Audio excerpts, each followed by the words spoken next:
Welcome, Andor. Welcome back to Off the Reel. Today we're reviewing Glass. Let's do it.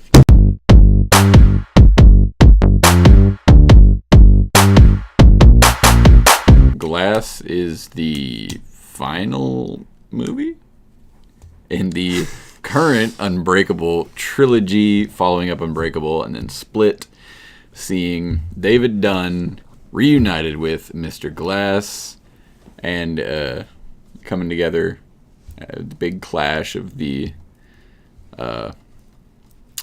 mastermind villain, the soldier villain, and our valiant hero. And it's a Shyamalan movie. Yeah. Shyamalan, for those of you that don't understand his directorial work so far, it's very well known for plot twists. He did The Sixth Sense. Yep. And ever since, I don't remember, he did one more after Sixth Sense. Was it Signs? I think it might have been Signs. Yeah. And that was what solidified him as the plot twist director. Mm-hmm. And I think it would be interesting one day to look at him or maybe someone else and just look over their body of work and kind of give a director's review. Mm-hmm. Yeah. If you want to see us judge M Night Shyamalan's entire career, because he is the definition of an up and down director. He was doing great. Yeah. And then just kind of takes the hit. And then right down here was The Last Airbender. Yeah. And then Split just. Yeah. He's up and down all the time. So what are we feeling for the creativity on this movie? I'm gonna give it to it. Yes. What he does well is he makes a lot of twists in his movies that are all covering up one big twist. Yeah. The end of Split. Spoilers for Split here. And Unbreakable, I guess. And Unbreakable, and maybe any other Shyamalan movies. I think we'll try to keep it contained to that. But you go through Split. At the very end, there's a bunch of different plot twists. They're under this zoo the entire time, and Casey's not going to get hurt because she's been damaged before, and it just keeps going. There's a bunch of twists at the end, all covering up the one big overarching twist that it is in fact part of the Unbreakable universe. Yeah. Which was wow. And he continues to do that well in this movie. And I think a lot of what he does with the superhero genre in this movie is very interesting, and I think it works. Mm-hmm. I think he does a good job, I think, too, just making original content. Yeah. Bringing original movies. That's one thing you can say about Shyamalan, is he actually, goes for it. Yeah. He's I'm going to take a risk here, and that's part of why he is an up-and-down director. Yeah, because he takes those risks. Yeah. So. Plot. Now, this might be the trickiest point. This will probably far and away be the trickiest point. Yeah. Because of the twist, which I guess we can reveal now. So. For 10,000 years, an organization has devoted itself to stopping superheroes from being noticed in the public eye. Yep. Keeping them hush-hush. Then they come in at the end and they kill all of our heroes, I'll say. We'll call them. Basically. Because by the end, they are all heroes, really. I think, at least. Mm-hmm. In their own way. In their own way. I would say Glass makes a full 180. He is a hero by the end. Yes. Because, his real plan is never to do anything villainous. Yeah, he doesn't really want to do anything bad. No, yeah, the whole tower thing, it's a lie. Yeah. That wasn't his plan ever. And even trying to bring David Dunn out or whatever, he wasn't intentionally trying to hurt people. Yeah. He just wanted David Dunn or anybody like him to come out. He wanted to matter, really, is all. Yeah. It's a good twist. Mm-hmm. And up until that point in the movie, I was 100% on board with everything that was happening. Mm-hmm. I was digging everything that was going on with Glass. I love James McAvoy and everything he did with his character. That's more that. But I love the arc that he goes through. And And I don't know. I loved everything in the movie up to that point. And like, I will say that I liked the twist. Yeah. It's just that it's a twist that makes you go, God, this sucks. I didn't see it coming. Like, just having the whole society thing. But then you get the mastermind bit in the end. And that's like that kind of redeeming factor. But also, like, man, the moment he gets shot in the chest. Yeah. James McAvoy, I was like, man, that sucks. Because, like, I didn't expect any of them to die. No. And, like, I was like, so they killed all of them. I expected at least, I expected at least David Dunn to be alive because he's a hero or whatever. We're like, no, we're just killing all of them. I mean, Scream 3, man, they tell you in the trilogy, no holds barred, anyone can die. Yeah. So, I wasn't expecting that, and I was kind of like, bro. But then we got the mastermind. It was a little bit more satisfying. Characters. I'm definitely giving my point for characters. Yes. Mr. Glass is like low-key one of the best villains ever. Yeah, he's good. And then David Dunn is great. Okay, so how do you feel about like the lesser characters, like the side characters, like Joseph and Casey and all of them? I was really happy what they did with Casey in this movie because like I understood it. Like I understood Casey's connection with Kevin and the Beast and all of them. And I liked what they did with her. Sarah Paulson's Ellie Staple. She surprised me quite a bit. In what way? In more ways than one. One thing they do with her character that they did in the trailer, you see her reaching out to David, like he's underwater and she's reaching out to him. She's like, grab my hand. And in the trailer, you're thinking like, okay, so she's coming around. She's good, but no. She's not at all. No, she's like doing the now I think it's time we shake hands from Unbreakable. Like, you need to see all the bad things I've done. Yeah. So you can understand that you just got screwed. Which, oh man, that is just, it's really sad. It like, is. That's the thing about that, the whole end of that movie. It's like, wow, this sucks. But like not in like a bad way. Just like, it just sucks. In a way that it affects you. Like, wow, this sucks. The feeling I'm getting right now just sucks. But it's not like bad. No, it's not bad. But you know, I liked Casey. I liked Ellie Staple. I was surprised what they did with Joseph, and I liked that. And like, I even liked some of the guards that were around. Like the one guy is just like going off about, because I know so many of those people going off about like diet and vitamins. Are you drinking enough water? It's kind of it's like in dialogue, but he's like, how much water are you drinking a day? And he's like, not enough. And he's like, I know. Like, so many of those people. Mm-hmm. So yeah, I'm giving my point for characters. Yep. Dialogue. Yeah, I'm gonna give my point. Yep. A lot of the dialogue about comic books, while possibly over self-referential, yeah, I didn't feel it was too bad like that. Like I mean, it is self-referential.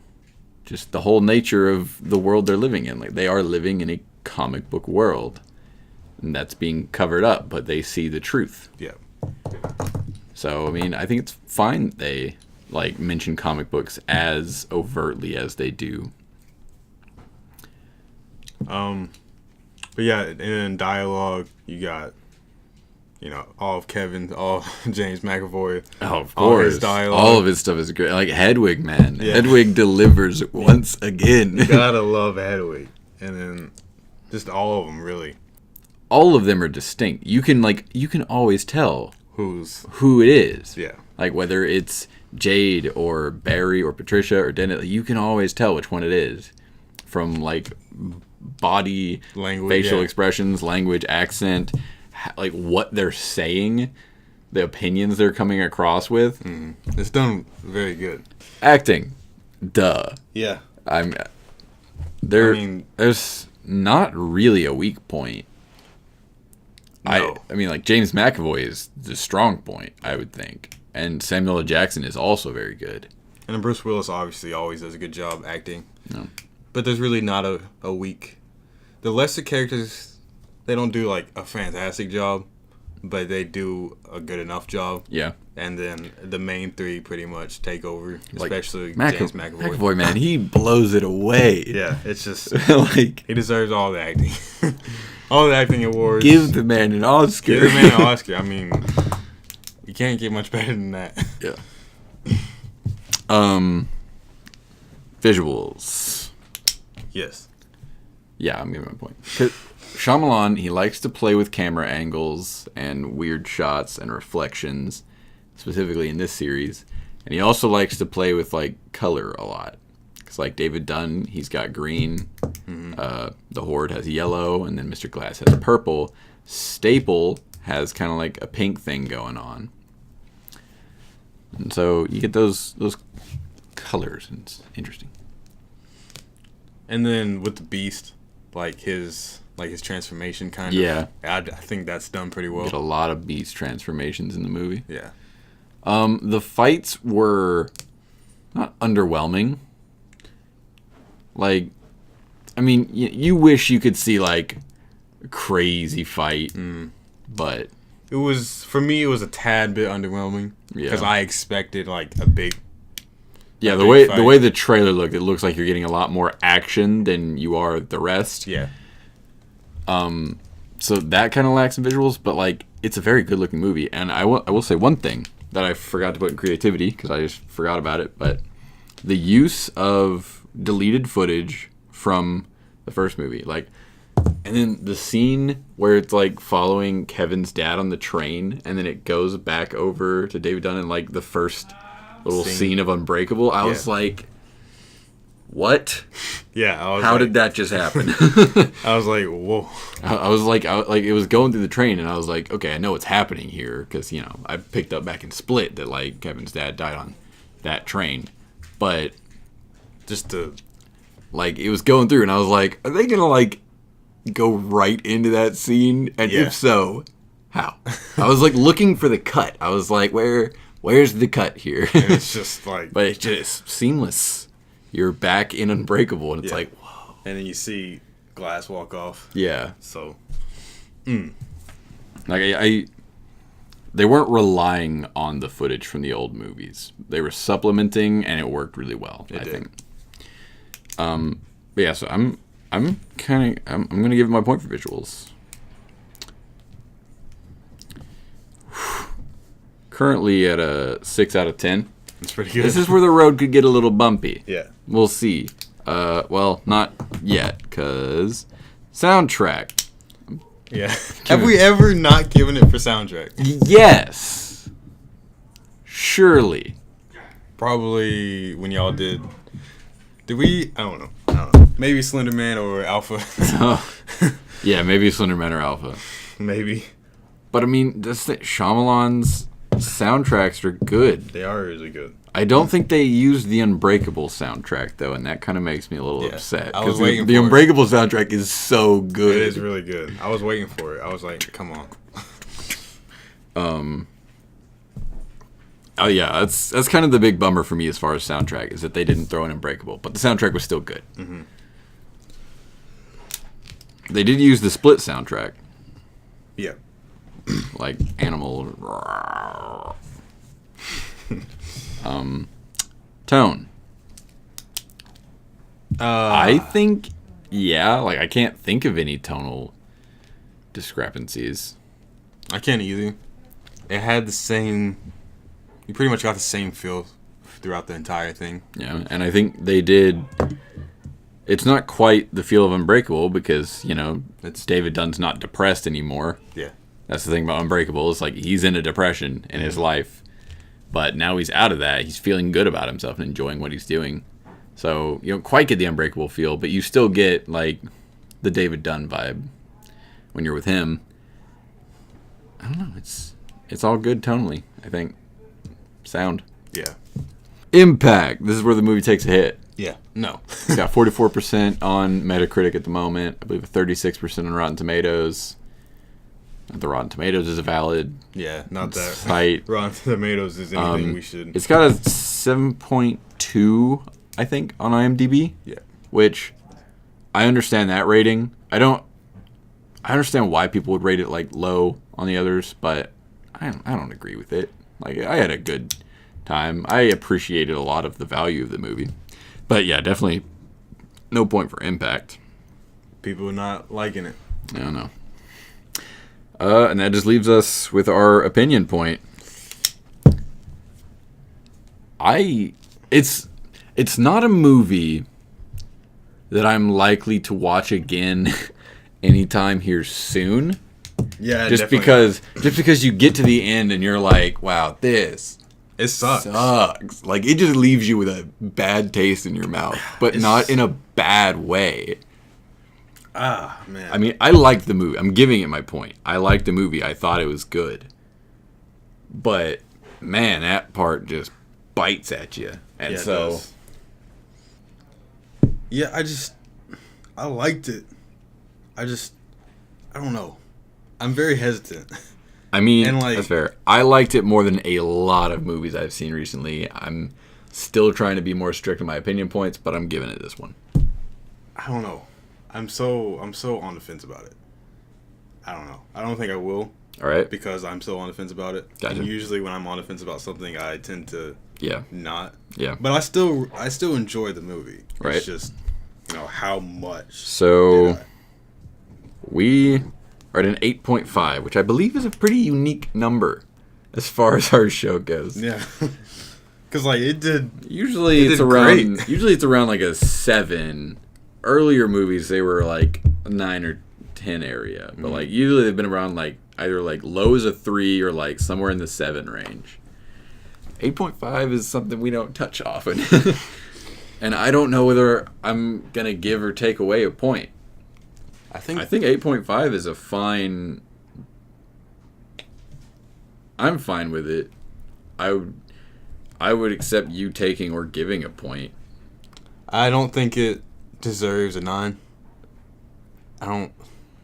It's either 8 or 8.5. Yeah, because it's good. It's not the best movie in the world, but it's good. Yeah, it is really good. I think it's a good cap to the trilogy. Mm-hmm. Definitely, you need to see Unbreakable. Yeah, you need to see Unbreakable and and Split first. Yeah, because otherwise, you kind of you can watch this movie without seeing those two, but you're just not gonna get the same effect. The same ending experience. is a very abrupt ending. I expected another 30 minutes to an hour of movie. Yeah. And then it It just ends. I think I'm gonna take away my half. All right. And leave it at 8. I think 8 is a good area for it. I think it's better than what a lot of people are giving it credit for. Yes. I think because it's a Shyamalan film and because it is a very subversive film from your expectations. I mean, it slaps your expectations in the face. If you're expecting a beatdown, you don't it's get not it. what you're getting.